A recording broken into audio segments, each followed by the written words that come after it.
Good morning and welcome to our lesson today. So far, we've been able to capture the interview. We've been able to see the different types of interviews that we have. We've also been able to see what are some of the requirements, especially for us as a candidate or for somebody who is looking for a job. What are some of the responsibilities that you need, or how do you conduct yourself either before the interview, during the interview, and after the interview? We've also been able to look at the responsibilities of an interviewer. The interviewer is the person who is conducting the interview. What are some of the things that you should be able to do either before? For example, you need to make sure that you've done the selection of candidates, you've identified the room where this interview will be done, you've made arrangements for the panel or the people who will be available during the interview. How do you manage the questions during the interview? How do you end the interview? So we've been able to look at interview in details. These are some of the oral skills that you need to have for you to be able to conduct yourself effectively during an interview. Now, the next thing that you're going to look at is what are some of the qualities that managers or the interviewers look for when they are conducting interviews. What are some of the things they look at in terms of the candidates? How do they perceive that this is a suitable candidate? What is it that they look for?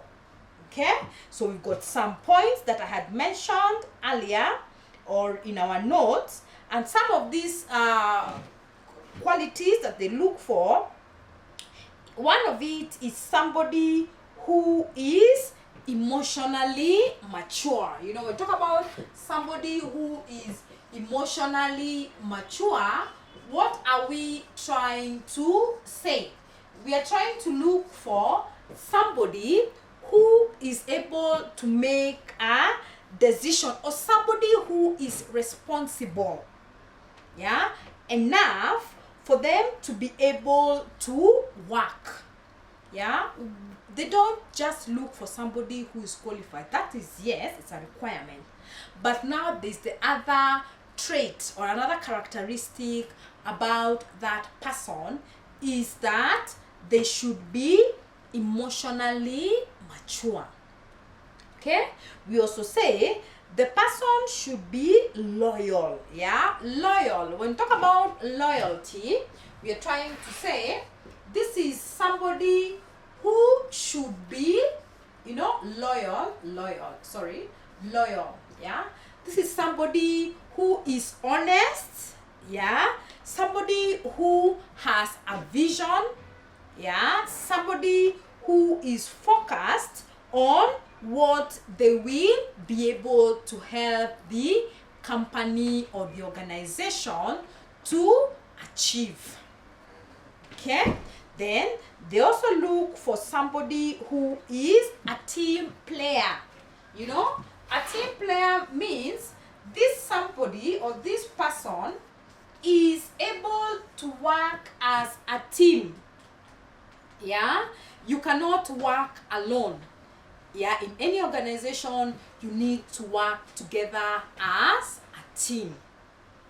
Okay, then something else they would need to look for is somebody who has a lot of a high energy. High energy is somebody who is very, high energy means this is somebody who is ready to give their time, who is ready to give in their efforts to ensure that, the attitude is very positive. Somebody who is so looking forward to working with us. So those are some of the qualities, that these prospective employers look for when they are looking for jobs. Okay, yeah. So what are some of the reasons, yeah, that would make somebody, yeah, or a candidate to say thank you? Yeah, you've come for an interview, the interview has ended. What are some of the things that would make you come back and say thank you? I have listed some of those reasons. Yeah, maybe one of the reasons is because maybe you are not successful, so you're only thanking this prospective employer for having granted you an opportunity to come for an interview. Yeah, then you can also send a message or send a thank you to show that you'd be interested in getting an opportunity to work in that organization. So I've listed the various reasons under which an interviewee could make or would make a call to say thank you.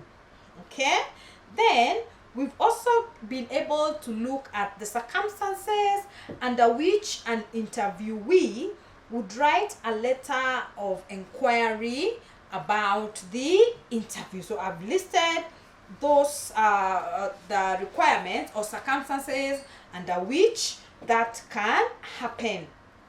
Yeah, so we've got the basic concept or the basic techniques of how we need to prepare ourselves before the interview, or when you are getting to attend an interview. One, we said you need to get prepared. Prepared means you need to get all your documents ready, get to know where these the offices are located, be there on time. In case you have got questions you need to ask, make sure those questions are written down. Yeah, so we've been able to look at some of the open-ended questions that you'd expect during an interview. We've got those questions where we mentioned the advantages and the disadvantages of the open-ended questions during an interview. Okay, so remember, sometimes you have worked in this organization for quite some time and it's now time for you to leave. Yeah, so we've got something that we call an exit interview. This is an interview whereby an employee is leaving, yeah, the organization, and this interview is very, very important, yeah, because it gives an it is a way of being able to give feedback to management for you to explain to them the different challenges or the different positive things that you have acquired while you're working for that organization. Okay, so it has got its own advantages, yeah, which I have listed on the note. I've also been able to talk about the disadvantages.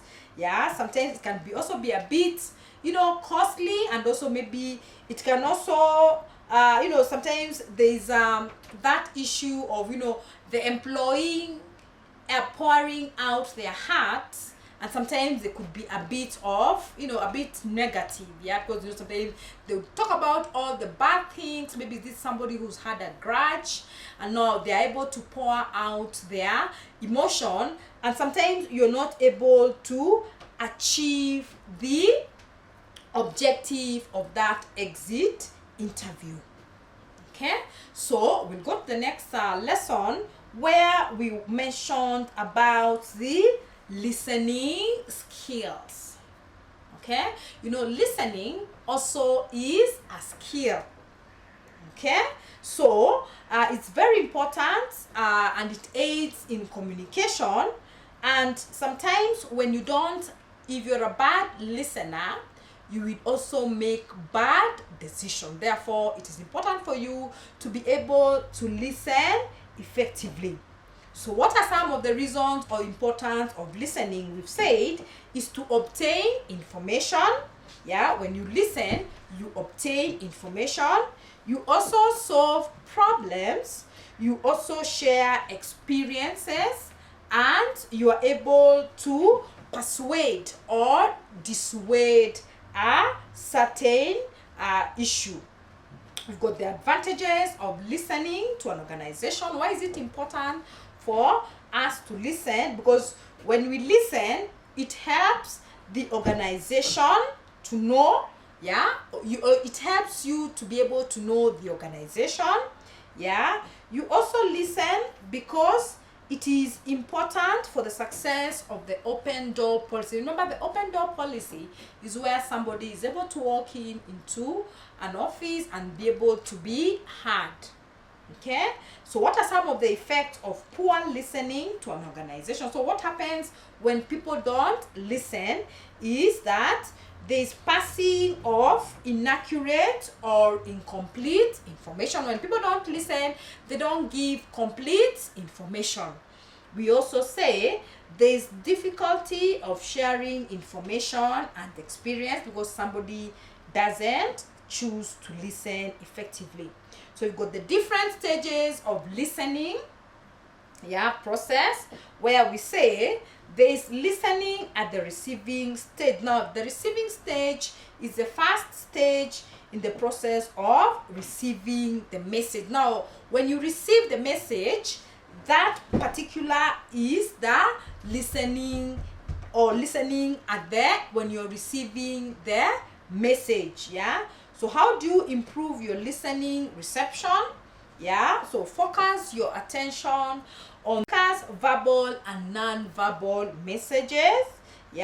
Avoid distraction, be attentive, focus, look at things that would be able to help you. Now, of course, there's the other one, the listening at the remembering stage, which is the third stage. It will be helpful if you received and understood the message but did not remember it. So we've got the different concept, and we've also mentioned about how do you improve on your listening. Sometimes you can listen but you forget. So how do you ensure that this does not happen? So we've got different processes of that, and it is important for you to be able to know that. Of course, now we've got the different types of listening. So what are the different types of listening? We've got the selective listening. This is now where involve listening for a particular thing. So you are looking at what particular information from this person who is talking. You've got the critical listening. Now, critical listening means we seek to assess the truth of what is being said. Okay, we also judge what they say against our values, etc. And of course, we've got the full listening. Now, full listening is where the listener pays close attention to what is being said, seeking carefully to understand the full content that the speaker is speaking. Now, this is now where you listen to everything that is being said without trying to remove or distinguish different aspects. Okay, so you listen to everything. So it is important for you to be able to understand. So what are some of the measures that we would take to ensure that we improve on the listening skills? We've said that it's important for us to minimize both internal and external distractions. Okay, so adjust also your listening skills to the situation. So get focused on what you're listening. Stay focused, etc. So what are some of the barriers of effective listening? What are some of the challenges that we face when we are listening? Okay, one of the barriers is interruption. Interrupting the speaker. So like right now I am speaking, I'm giving this video, maybe somebody else come and start telling me they need certain information or they want me to go outside. That is a barrier to effective listening. Another barrier is jumping into conclusions. You listen but you already have a predetermined mentality of what I should say. We also talk about the mind wandering. Now, this is now where your mind is not settled. So you think about something else, thinking about something else, and therefore maybe you're not able to capture as much. Okay, so what are some of these unethical, unethical practices in communication? Yeah, some unacceptable behaviors in communication. We say we've got something called bias. Now bias is where it occurs when a person or group present information that favors one side, biased. Yeah, we also have propaganda. Now propaganda is where you talk about something, yeah, about somebody with an intention of influencing them. So it is important for us to be able to understand this. I've also given ways of improving this communication listening skills. We've also looked at the factors that contribute to communication breakdown against across culture, which I have given. I've also mentioned about the features of good feedback. So it's very important for us to be able to understand these things, so that now when we come, and remember, communication skills too is a bit detailed. Yeah, so it's important for you to be able to understand what is expected of you. Okay, so on those few remarks, I want to end this video here, and I'm also urging you to make sure that the next time we have a Zoom lesson, make sure you attend. Otherwise, I wish you guys a very nice day and take care of yourself. Bye.